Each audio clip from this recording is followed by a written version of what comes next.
Right, thank you అండి. And ఇంకొకటి, మీరు అడ్వకేట్ కాబట్టి అడుగుతూ ఉన్న సుగాలి ప్రీతి కేసు 2017 ఆగస్టు 19, నాకు తెలిసి ఇంకొక 2 వారాల్లో 7 ఏళ్ళు పూర్తి అవుతుంది. సుగాలి ప్రీతి మదర్ పార్వతి గారు అనుకుంటా, రైట్? యా, పార్వతి గారు రీసెంట్గా వచ్చి పవన్ కళ్యాణ్ గారిని కలిశారు.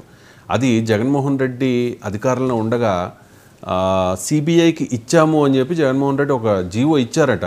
బట్ వీళ్ళెళ్ళి ఢిల్లీలో అడిగితే అసలు మాకు అసలు ఇన్ఫర్మేషనే లేదు అన్నట్టుగా, అంటే ఆ జీవో చెల్లదు అన్నట్టుగా మాట్లాడారంట. ఒక అడ్వకేట్ కాబట్టి అడుగుతూ ఉన్నా, ఆ కేసులో వాళ్ళకి న్యాయం జరిగేది ఎప్పుడు?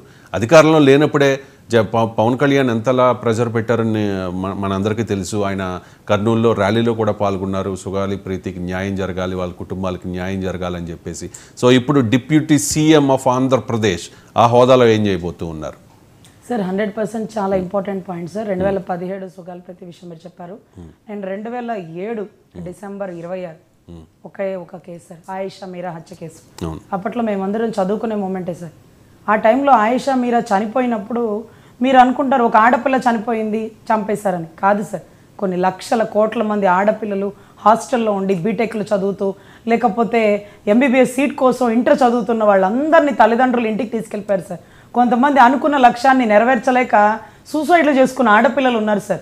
దానికి కారణం అతను ఎవడో అఘాయిత్యం చేసినందుకు కాదు సార్, అఘాయిత్యం చేసిన వాడిని పట్టుకోలేకపోయింది ఈ చేతగాని ప్రభుత్వాలు. ఎమ్మెల్యే కొడుకైతే తోపా తురుము, ఆడపిల్ల జోలికి వస్తే ఎవడైతే మాకేంటి? పవన్ కళ్యాణ్ గారు ఎన్నోసార్లు అంటారు, తప్పు చేస్తే పవన్ కళ్యాణ్ తలైనా తెగిపడేంత చట్టాలు రావాలని. వచ్చినాయి సార్, కానీ వాటిని ప్రభుత్వాలు ఇంప్లిమెంట్ చేయట్లేదు.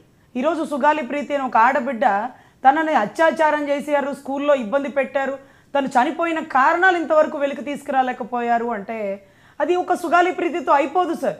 చాలామంది ఆ టైంలో అదే స్కూల్లో చదివించే ఆడపిల్లల తల్లిదండ్రులు అనుకుంటారు, రేపు బతికి బాగుంటే బఠానీలు అమ్ముకోవచ్చు అంటారు. చూడండి, ఏదో ఒకరికి ఇచ్చి పెళ్లి చేసేయచ్చు, ఎందుకు ఈ హాస్టల్స్లో పెట్టి ఏదైనా జరిగితే తలెత్తుకోలేము. ఒక ఆడబిడ్డ చనిపోయింది ఈ రకంగా అంటే ఆ తల్లిదండ్రులు కూడా సూసైడ్ చేసుకుంటారు సార్. మీకు తెలుసో లేదో, 2007 ఘటన జరిగినప్పుడు విజయవాడ అంటే చదువులకి పుట్టినిల్లు సార్.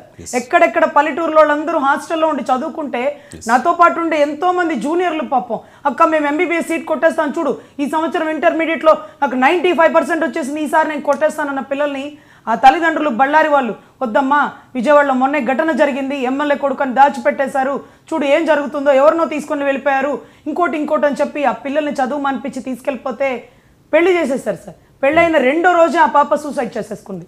నా అనుకున్న లక్ష్యాన్ని సాధించలేనప్పుడు ఈ వివాహిత జీవితంలో నేను కొనసాగించలేనని లెటర్ రాసి, ఏమి అనుకున్న లక్ష్యం? చదువు. ఆ రోజు ఇప్పుడు కూడా అంతే. 2017 సుగాలి ప్రీతి ఏ ప్రభుత్వం ఉండనిప్పటికీ అప్పటి నుంచి ఏమీ ముందుకెళ్ళలేదు. మళ్ళీ ప్రభుత్వం మారింది, ఆ ప్రభుత్వం పట్టించుకోలేదు, ఈ ప్రభుత్వం వచ్చింది. అన్నయ్య మొన్నే సుగాలి ప్రీతి వాళ్ళ తల్లిని ఆ బిడ్డని కలవడం జరిగింది. నాతో కూడా అన్నయ్య 40 మినిట్స్ మాట్లాడినప్పుడు కూడా సుగాలి ప్రీతి విషయమే చెప్పారండి. సుగాలి ప్రీతి విషయమే చెప్పి ఈ ప్రభుత్వం, జనసేన ప్రభుత్వం ఆడబిడ్డలకి కాపు కాస్తుంది. ఆడబిడ్డల జోలికి వస్తే ఎవరినైనా వదిలేది లేదమ్మా. ఎందుకంటే గతంలో ఒక యాసిడ్ అంట, ఒక ఫేస్ మీద యాసిడ్ పోసారట. అప్పట్లో యువరాజ్యంలో ఉన్నారట పవన్ కళ్యాణ్ గారు, అక్కడ ఐసీలో ఉంది. ఆ పాపకి ఇబ్బంది ఎందుకని బయట నుంచి ఉంటే అన్నయ్య వచ్చారా అని అడిగిందట. ఆ పాప వచ్చారంటే లోపలికి పిలిచిందట. లోపలికి పిలిచి చేయి పట్టుకొని, అన్న నాకు పట్టిన గతి ఏ ఆడపిల్లకి పట్టనీయకుండా చూడండి అన్న అని ఏదైతే ఫేస్ మొత్తం యాసిడ్తో ఉన్న ఆడబిడ్డ మాట తీసుకుందట. నువ్వు కూర్చున్న ప్లేస్లోని సుగాలి ప్రీతి తల్లి వచ్చి కూర్చొని మాట్లాడిందమ్మా, ఆడబిడ్డలకి రక్షణ కల్పించాలమ్మా. అప్పట్లో కూడా మహాత్మా గాంధీ గారు అర్ధరాత్రి ఆడపిల్ల రోడ్డు మీద నడవగలిగే రోజు రావాలన్నారు.